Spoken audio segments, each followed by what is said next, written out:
Einstein said, I never think about the future. It comes soon enough. And he was right, of course. So today, I'm here to ask you to think of how the future is happening now. Over the past 200 years, the world has experienced two major waves of innovation. First, the Industrial Revolution brought us machines and factories, railways, electricity, air travel. And our lives have never been the same. Then, the Internet Revolution brought us computing power, data networks, unprecedented access to information and communication. And our lives have never been the same. Now we are experiencing another metamorphic change, the industrial internet. It brings together intelligent machines, advanced analytics, and the creativity of people at work. It's the marriage of minds and machines. And our lives will never be the same. In my current role, I see up close how technology is beginning to transform industrial sectors that play a huge role in our economy and in our lives. Energy, aviation, transportation, healthcare. For an economist, this is highly unusual. And it's extremely exciting because this is a transformation as powerful as the Industrial Revolution and more. And before the Industrial Revolution, there was no economic growth to speak of. So what is this industrial internet? Industrial machines are being equipped with a growing number of electronic sensors that allow them to see, hear, feel a lot more than ever before, generating prodigious amounts of data.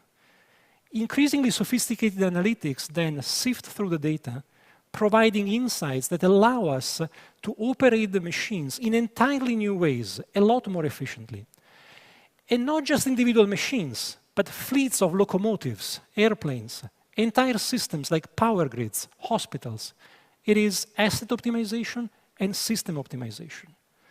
Of course, electronic sensors have been around for some time, but something has changed.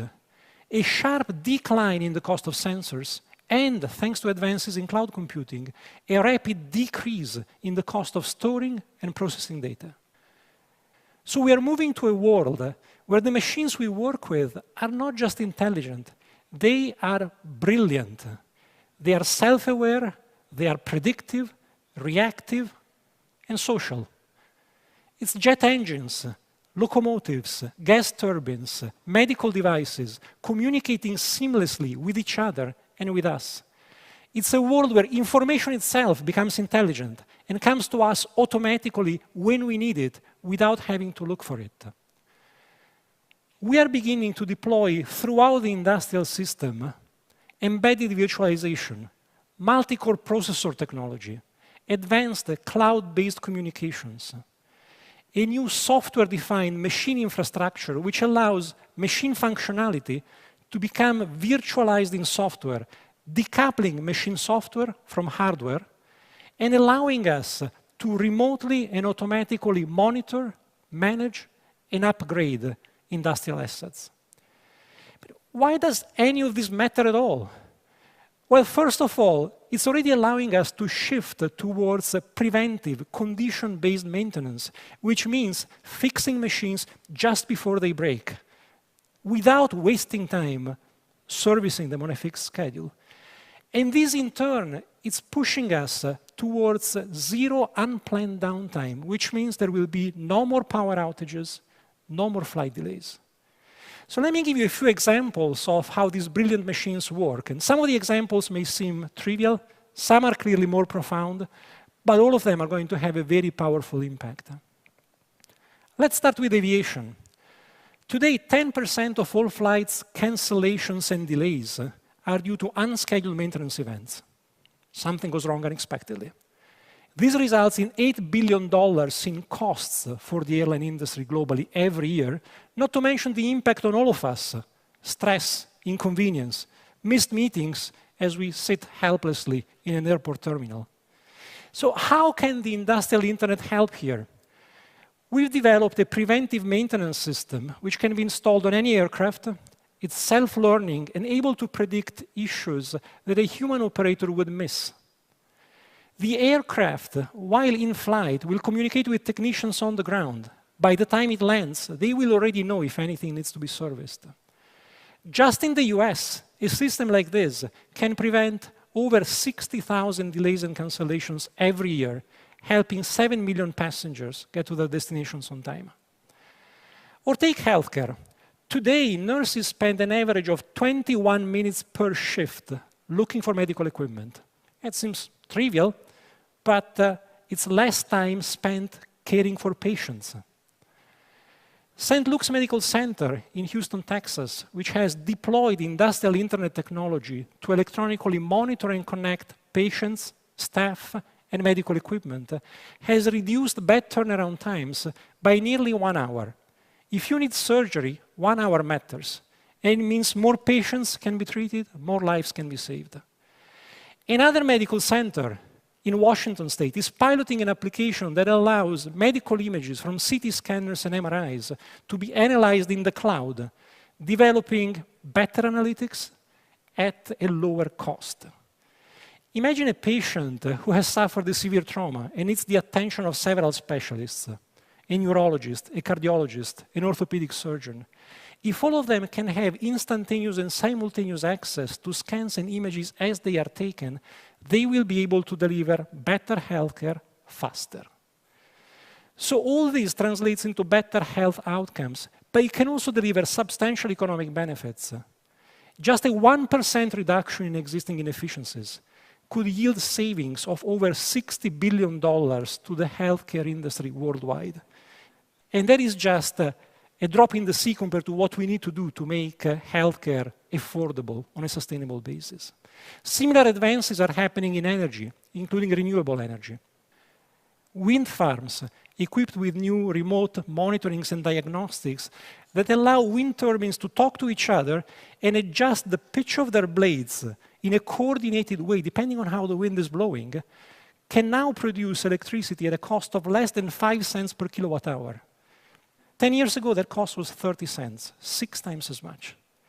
The list goes on, and it will grow fast, because industrial data are now growing exponentially. By 2020, they will account for over 50% of all digital information. But this is not just about data, so let me switch gears and tell you how this is impacting already the jobs we do every day, because this new wave of innovation is bringing about new tools and applications that will allow us to collaborate in a smarter and faster way, making our jobs not just more efficient, but more rewarding. Imagine a field engineer arriving at the wind farm with a handheld device telling her which turbines need servicing. She already has all the spare parts because the problems were diagnosed in advance. And if she faces an unexpected issue, the same handheld device will allow her to communicate with colleagues at the service center, let them see what she sees, transmit data that they can run through diagnostics. And they can stream videos that will guide her step by step through whatever complex procedure is needed to get the machines back up and running. And their interaction gets documented and stored in a searchable database. Let's stop and think about this for a minute, because this is a very important point. This new wave of innovation is fundamentally changing the way we work. And I know that many of you will be concerned about the impact that innovation might have on jobs. Unemployment is already high, and there is always a fear that innovation will destroy jobs. And innovation is disruptive. But let me stress 2 things here. First, we've already lived through mechanization of agriculture, automation of industry, and employment has gone up. Because innovation is fundamentally about growth. It makes products more affordable. It creates new demand, new jobs. Second, there is a concern that in the future there will only be room for engineers, data scientists, and other highly specialized workers. And believe me, as an economist, I'm also scared. But think about it. Just as a child can easily figure out how to operate an iPad, so a new generation of mobile and intuitive industrial applications will make life easier for workers of all skill levels. The worker of the future will be more like Iron Man than the Charlie Chaplin of modern times. And to be sure, new high-skilled jobs will be created. Mechanical digital engineers who understand both the machines and the data. Managers who understand their industry and the analytics and can reorganize the business to take full advantage of the technology. But now, let's take a step back. Let's look at the big picture. There are people who argue that today's innovation is all about social media and silly games, with nowhere near the transformational power of the Industrial Revolution. They say that all the growth-enhancing innovations are behind us.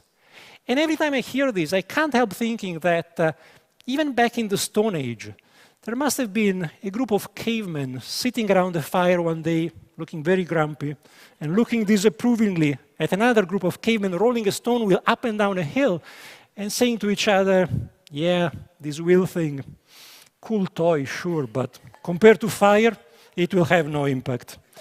The big discoveries are all behind us. This technological revolution is as inspiring and transformational as anything we have ever seen. Human creativity and innovation have always propelled us forward. They've created jobs, they've raised living standards, they've made our lives healthier and more rewarding. And the new wave of innovation, which is beginning to sweep through industry, is no different. In the US alone, the industrial internet could raise average incomes by 25 to 40% over the next 15 years, boosting growth to rates we haven't seen in a long time, and adding between $10 and $15 trillion to global GDP. That is the size of the entire US economy today. But this is not a foregone conclusion. We are just at the beginning of this transformation, and there will be barriers to break, obstacles to overcome. We will need to invest in the new technologies. We will need to adapt organizations and managerial practices. We will need a robust cybersecurity approach that protects sensitive information and intellectual property and safeguards critical infrastructure from cyber attacks.